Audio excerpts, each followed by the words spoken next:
Olá, tudo bem? Então, meu nome é Camila Albani Petró, eu tô aqui hoje para falar um pouco sobre a minha carreira profissional dentro da área da História, da licenciatura em História. Agradeço muito o convite do NPH, tá bem?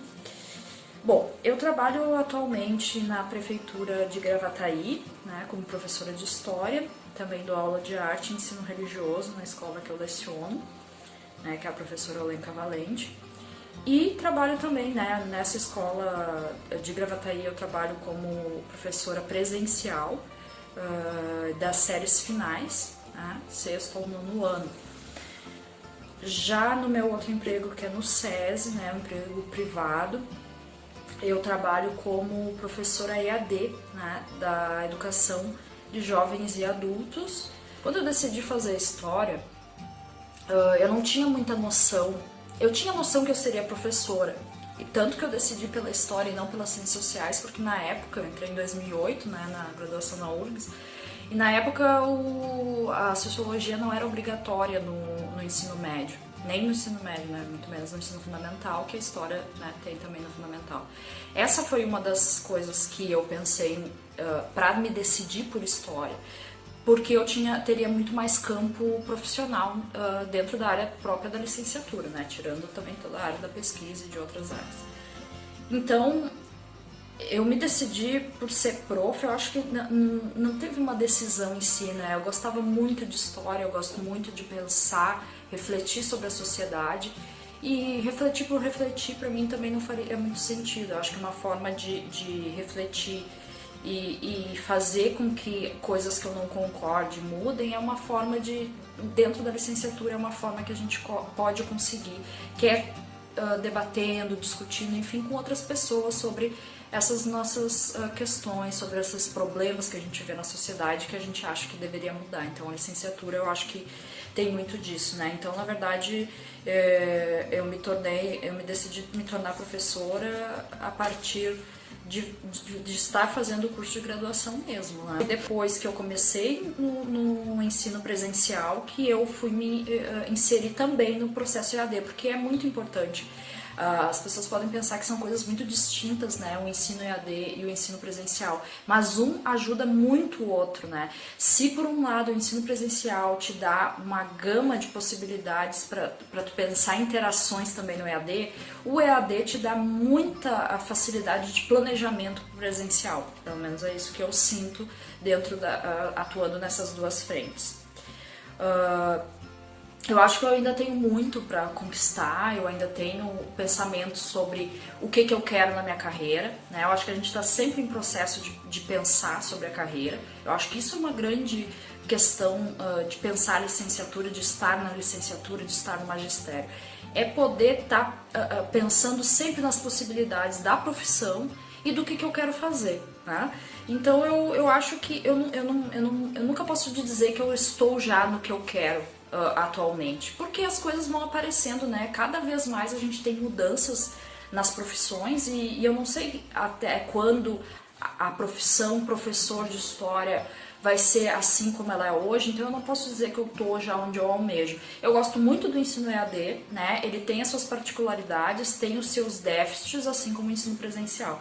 Mas eu acho que essas duas coisas são coisas que eu quero levar para mim, essas duas áreas. Eu acho que elas são muito interessantes para o profissional da história como profissional da licenciatura de modo geral, tá?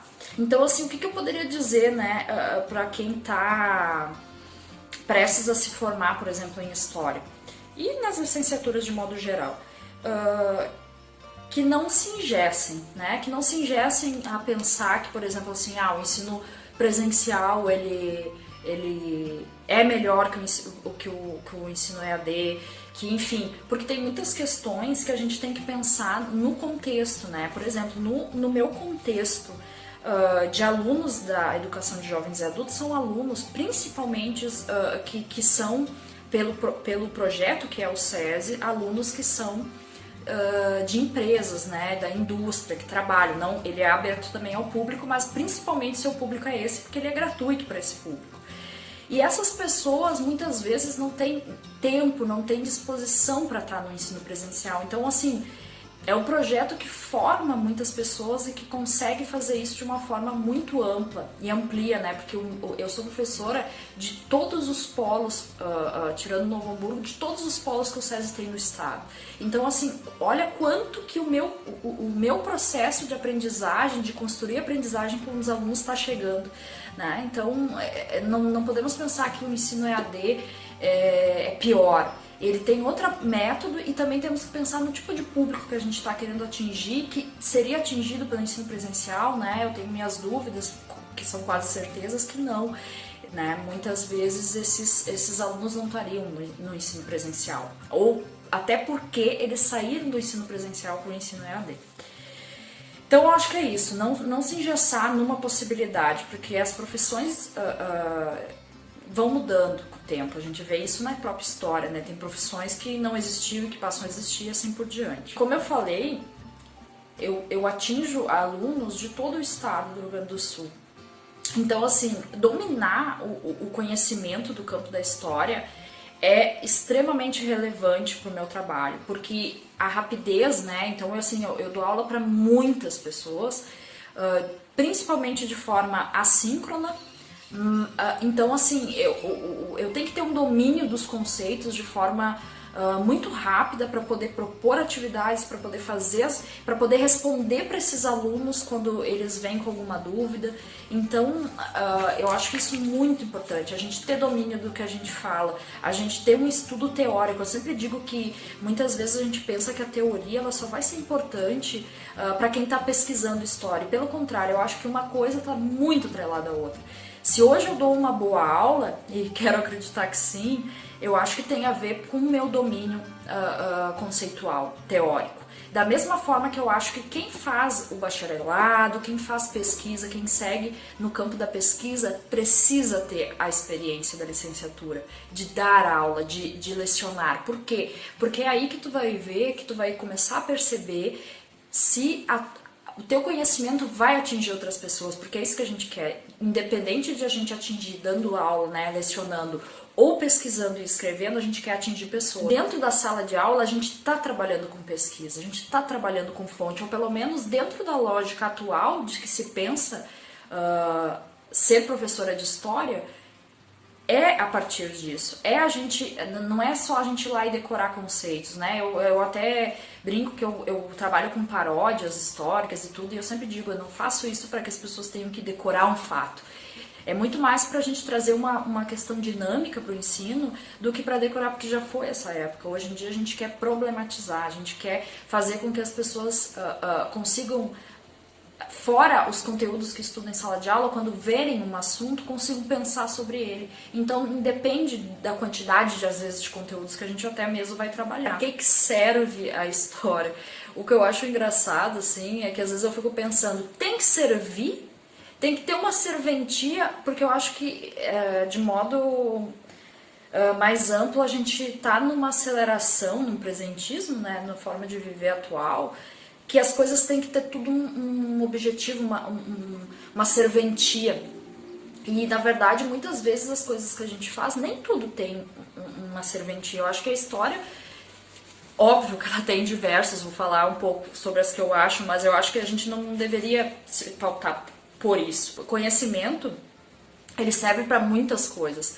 Então, quando a gente fica só atrelando o valor de uma matéria, de uma disciplina ao que ela serve, eu acho que a gente já está reduzindo o debate consideravelmente. Mas eu acho que se a gente fosse pensar, então, para que ela serve? Eu acho que ainda é importante a gente falar isso. Ela serve para a gente conseguir problematizar, sobretudo, a realidade atual. A gente conseguir pensar através das questões históricas como é que a gente chegou até aqui, como é que algumas questões se dão.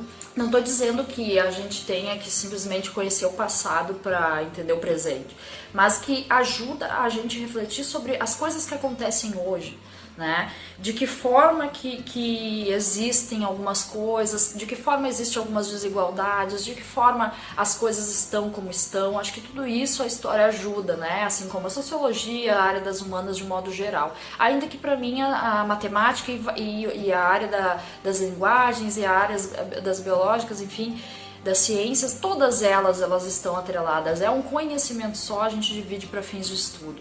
Então, todas as áreas nos ajudam. E a história serve também para que a gente entenda o mundo, né? De modo mais amplo é isso. Para que a gente consiga entender onde a gente está, da onde a gente veio, né? Que são perguntas que a gente faz desde que é muito pequeno e que a gente segue, às vezes, muitas vezes sem resposta. Acho que a história ajuda a isso. Mas... quando a gente quer pensar só numa serventia, eu acho que a gente já tá fazendo uma pergunta um pouco mais equivocada, né? Então, eu acho que é isso. Espero ter ajudado vocês a pensar sobre esse assunto. Agradeço novamente o convite do NPH. Muito obrigada. E qualquer coisa, se tiverem dúvidas, quiserem saber mais sobre as minhas experiências profissionais atuais ou outras, né, na época da faculdade, é só entrar em contato, tá bom? Um abraço, beijão.